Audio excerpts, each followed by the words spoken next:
Voice of saints Telugu video ప్రేక్షకులందరికీ సర్వోన్నతిని నామంలో శుభాభివందనములు తెలియజేస్తూ ఉన్నాను. ప్రియ క్రైస్తవ సహోదరి సహోదరులారా, ముందుగా అందరికీ హ్యాపీ న్యూ ఇయర్.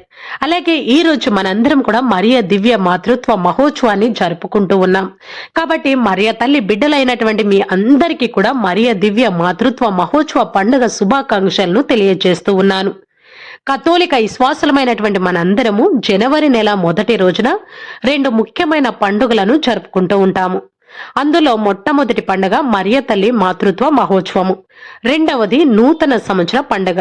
మరియ తల్లి మాతృత్వ పండుగ మరియ తల్లి దేవునికి తల్లి మాత్రమే కాదు, పరలోక తల్లి, మానవాళ్ళంతటికీ తల్లి అని గుర్తు చేస్తూ ఉంది. ఈ నూతన సంవత్సరంలో మన జీవితాలను సమృద్ధిగా దీవించమని దేవుని ప్రార్థించుకుందాం. అయితే ప్రియ క్రైస్తవ సహోదరి సహోదరులారా, మరియ దివ్య మాతృత్వ మహోత్సవాన్ని 1970వ సంవత్సరంలో 6వ పరిశుద్ధ పోపగారు మరియ మాతృత్వ పండుగను స్థాపించారు.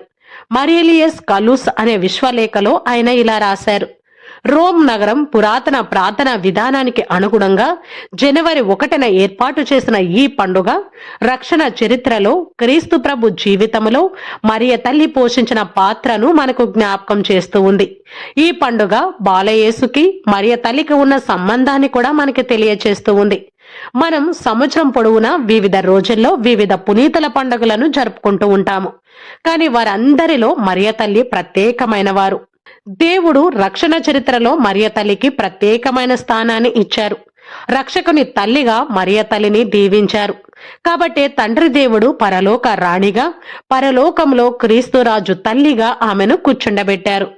దానికి కారణం మరియ తల్లి దేవునికి తల్లి అని బైబిల్ గ్రంథంలో అనేకసార్లు రాయబడి ఉంది. మొట్టమొదటిగా లూకాసు వార్త 1వ అధ్యాయం 31-32 వచనాలు చూస్తే ఇలా రాయబడి ఉంది: గాబ్రియేలు దూత కన్య మరియతో, ఇదిగో నీవు గర్భము ధరించి కుమారుని కనెదవు, ఆ శిశువునకు యేసు అని పేరు పెట్టము అని మరియను యేసుని తల్లిగా ప్రకటించాడు. ఇంకా రెండవదిగా లూకాసు వార్త 1:41లో మనం చూస్తే ఎలిజబెత్ అమ్మ కన్య మరియను ప్రభు తల్లిగా సంబోధించడం మనం చూస్తూ ఉన్నాము.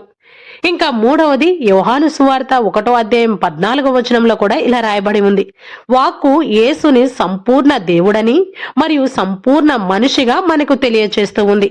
చివరగా గలతీలకు రాసిన 4వ అధ్యాయము 4వ వచనంలో ఇలా రాయబడి ఉంది: కాలము పరిపక్వమైనప్పుడు దేవుడు తన కుమారుని పంపాడు, ఆయన ఒక స్త్రీ నుండి పుట్టెను అని పునీత పౌలు గారు ప్రకటిస్తూ ఉన్నారు.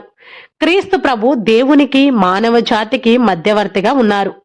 మరియ తల్లి క్రీస్తుకి మనకు మధ్యవర్తిగా ఉంటూ ఉన్నారు. మరియ తల్లిని ఆయన దైవత్వానికి మానవత్వానికి మధ్యవర్తిగా మధ్యవారిదిగా చేశారు దేవుడు.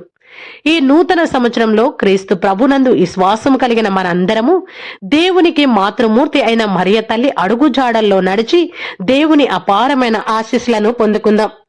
అయితే ఈ నూతన సంవత్సరంలో మరియ దివ్య మాతృత్వ పండుగతో మనం మొదలు పెడుతూ ఉన్నాం. కాబట్టి ఈ ఏడాదంతా కూడా మరియ తల్లి దీవెనలు మనకు తోడుగా ఉండాలి అని మన కథోలిక శ్రీ సభ యొక్క ముఖ్య ఉద్దేశము. ఈ రోజు మొదటి పట్టణంలో యాజకులు ఆలయానికి వచ్చే భక్తులను ఎలా దీవించాలో దేవుడు చెబుతూ ఉన్నారు.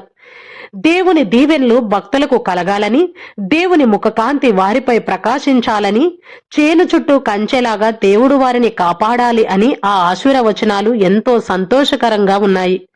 దేవుడు మనలను కనురెప్పగా కాపాడుతూ ఉండగా మనకింక భయమెందుకు? ఆయన కృపా సమాధానాలు మనకి ఏడాది పొడవునా తోడుగా ఉండాలని, మరియ మాత తన కొంగు చాటున మనందరినీ కాపాడాలని, మన కుటుంబాలను నిండిగా దీవించాలని, ఈ 2026లో ఏ అపాయము మనకు సమీపించకూడదని, మనందరం కూడా దేవుని యొక్క చల్లని నీడలో కృపలో దీవించబడాలి అని కోరుకుంటూ ముందుకు వెళదాం. ఇది ఈ రోజు మన మరియ దివ్య మాతృత్వ మహోత్సవ పండుగ.